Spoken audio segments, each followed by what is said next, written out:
Sometimes you've been convinced to buy something you didn't need or agree to something you didn't want. The truth is, there are dark psychological tricks people use every day to control your mind.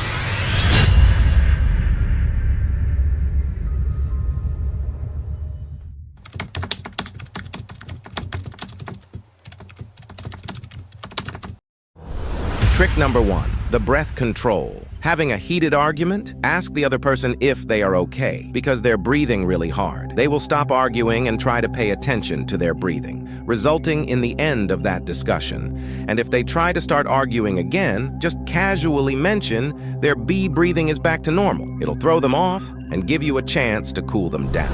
Trick number 2, memory rewind. If you experience trauma, retelling the story over and over in present tense, he pulled the gun out versus he is pulling out a gun will move the memory from your amygdala and engage your prefrontal cortex. This makes the memory more of a historical retelling rather than an emotional one. I probably got the brain parts wrong, but it works. You know why did the traumatized person become a historian? Because they were great at retelling their past. Trick number 3, silent treatment. Don't react when somebody is getting unnecessarily angry. It drives them crazy. Trick number 4, gaze diversion. If you want to avoid being called on in class or during a meeting, be sure to make a point of looking at the speaker, even making eye contact if you can, until the end of their question.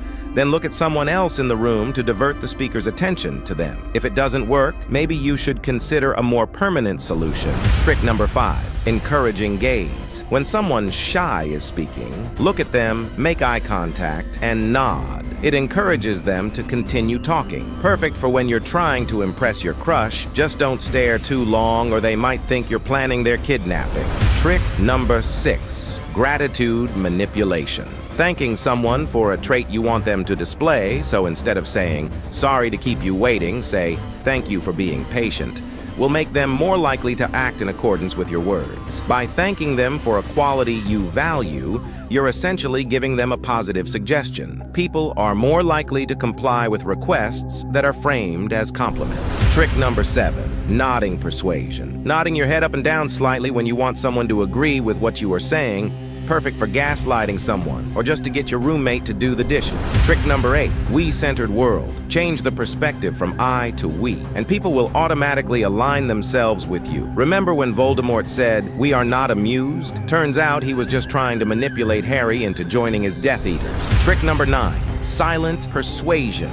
Waiting several seconds or up to minute to say something after someone has given you an offer or asked you for something will make what you say next likely to be agreed with. Most people hate uncomfortable silence, especially salespeople. Just don't try this on your girlfriend when she asks to split the bill. Trick number 10, forehead fury. Staring at people's forehead irritates them quite a lot. Staring at someone's forehead can be seriously irritating, almost like Thor staring down Thanos before the snap. It's intense, uncomfortable, and you might end up losing an eye, a hammer, or your brother, so maybe just stick to blinking. Trick number 11, numeric grounding. If you want to de-escalate someone who is distraught and shut down, ask them questions that involve numbers, like their address or phone number. It will oftentimes pull them out of their emotional state and into a better headspace. Trick number 12, informational extraction. If you're trying to figure out the name of something or someone, ask a question with a fake information like, "Is the door code still 7752?" Or, "Is Kathy still the manager at the restaurant?" The person will usually correct you with the real information. For example, "Is the murder weapon still hidden in the basement?" Trick number 13, appreciative acknowledgement. Instead of saying, "It's okay," when someone apologizes, say, "Thank you for apologizing." It keeps you from pushing the problem completely under the rug and opens the door for growth and communication. Trick number 14, repetition indoctrination. People start to believe something if they're told it over and over and over, even if it goes against everything they know. That's why the news is so important to pretty much every government on Earth. They get to decide what we hear over and over. Repetition is the key to indoctrination. Just ask any cult leader or reality TV producer. Trick number 15, authority implication.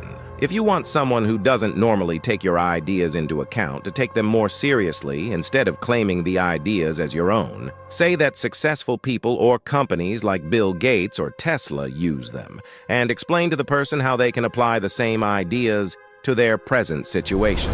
Trick number 16, humble agreement. Instead of saying, "I know," say, "You're right." It'll make you look less like an asshole and make them feel smart, which will make them easier to work with. Trick number 17, physical persuasion. If someone is bothering you at your desk too often, continue the conversation, but get up and walk them back to their desk. Trick number 18, trust deception. If you want to be an effective liar, build a reputation of being honest. The more you are known as being reliable, the easier it is to deceive and manipulate. Honesty builds trust, but deception builds empires.